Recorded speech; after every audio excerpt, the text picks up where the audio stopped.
Hello, everybody, and welcome to NBC News Channel 13's 13 Now, your own personalized YouTube newscast. With you as your friendly neighborhood anchor, Steve Cooge. I'm going to break down a couple of the hot stories that we're following so far and hopefully leave you with some lighter news that might make you happy. Anyway, let's get kicked off here. The top story of the day is the turbulence, for a better word, that continues to unfold over at Albany International Airport. Now, we've been talking about this a little bit. The airport CEO, Phil Calderon, was basically not having his contract renewed as of, I think this went out like a couple of weeks ago. This information broke that the CEO's contract wasn't being renewed. So the airport needed a new CEO. Well, now guess what? The CEO, Phil Calderon, he's been fired. He had until January 1st, but now the airport authority board decided to can the guy instead altogether.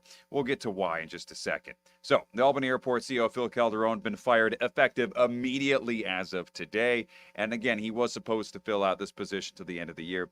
The firing of Calderon comes in the middle of a $100 million renovation project that, as you can see, Albany Airport is well stuck in the middle of. You think having somebody with some clear leadership and ideas running the show right now would be useful, but I guess the authority board running the airport right now thinks they don't need a CEO for the time being. They're going to try to get around it. There were a lot of rumors that Albany County Executive Dan McCoy was eyeing this position, which is why Calderon was kind of pushed aside. Well, McCoy put out a statement saying he's not applying for this job or seeking that role whatsoever. The Albany Airport Authority Board outlined its reasons for firing Calderon. Here they are. They said, quote, "When normal disagreements happened with the board, Mr. Calderon would be non-negotiable and easily became incensed in private as well as in public with an approach inappropriate for a CEO," they said, unquote. Currently, former airport CEO John O'Donnell, that is his name, he's going to oversee all the construction projects as the Chief Operating Officer, CEO. Former Airport Authority General Counsel Peter Stutto is now going to serve as acting CEO, while the board conducts what it calls a national search for a new CEO.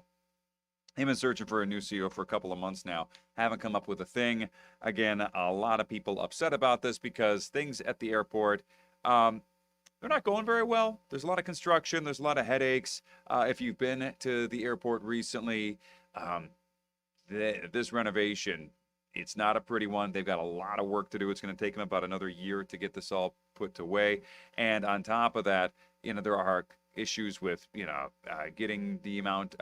We've been hearing a lot of long waits for people who are just trying to get to their flights, getting through TSA. So getting proper leadership in place is probably paramount right now to make sure people are happy with the way things are running with Albany International Airport.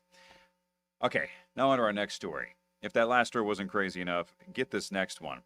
We're talking about a father and son who were beaten with baseball bats outside a Dick's Sporting Goods store. Yeah, all for what?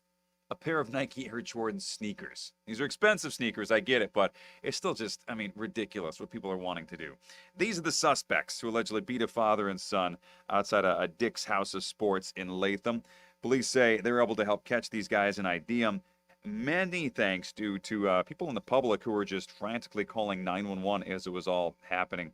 Colony Police Chief James Garassi says these 5 suspects are aged 15 years old to 21 years old, and they were the ones who saw the 2 victims, a father and son, buy a pair of newly released Nike Air Jordans. And as the victims were trying to walk out of the store, police say this group of 5 pushed the father and son down, grabbed some baseball bats that were on a rack nearby, and started pummeling the father and son, trying to get the shoes away.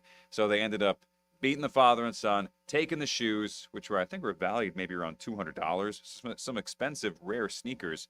And here was one of the suspects posing with the shoes. Took his baby shoes too, as he said. It's always a smart idea when you're committing a serious violent crime to then brag about it and post it on social media so you get your clout, right?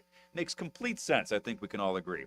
No, not at all. That's absolutely stupid. Anyway, so these guys are going to jail and probably going to serve who knows what their sentence is going to be. Anyway, not looking good for them, but they've been caught now, so a couple of bad guys off the streets. We'll have more on that story as it continues, and we'll see what these guys get sentenced for.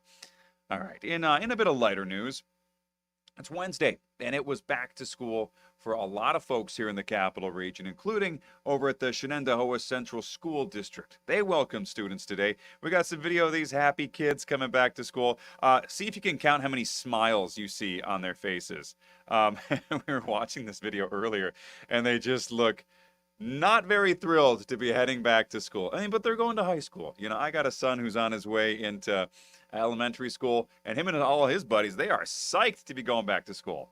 Well, in the Shenendehowa Central School District, nearly 10,000 students hitting the books starting today. This year, the school district, though, they got a few changes. They are not banning cell phones. A lot of school districts across the country are putting in cell phone bans these days.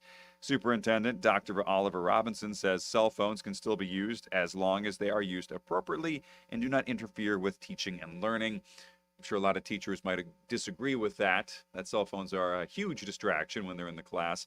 Some schools, what they've been doing now is students enter the school and they are supposed to keep their phones in their locker at all times during class, off. On silent. Some students have to, when they enter class, they got to put their phones in like a special like cell phone proof case so they don't go off or anything during class.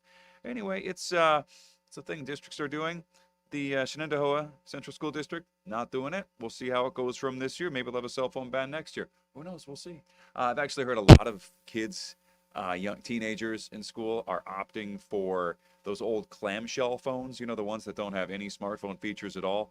The reason is because people are just getting addicted to their phones and they are looking for a way to step away but still be able to text and make phone calls, you know, the important stuff that our phones are for, not just endlessly scrolling on Facebook Marketplace for good deals on new furniture for your house. At least that's what my wife and I sometimes get stuck doing. Anyway, that's besides the case. We'll be back with more news here on News Channel 13 coming up at 11 o'clock on NBC News Channel 13. Hope you enjoy 13 now.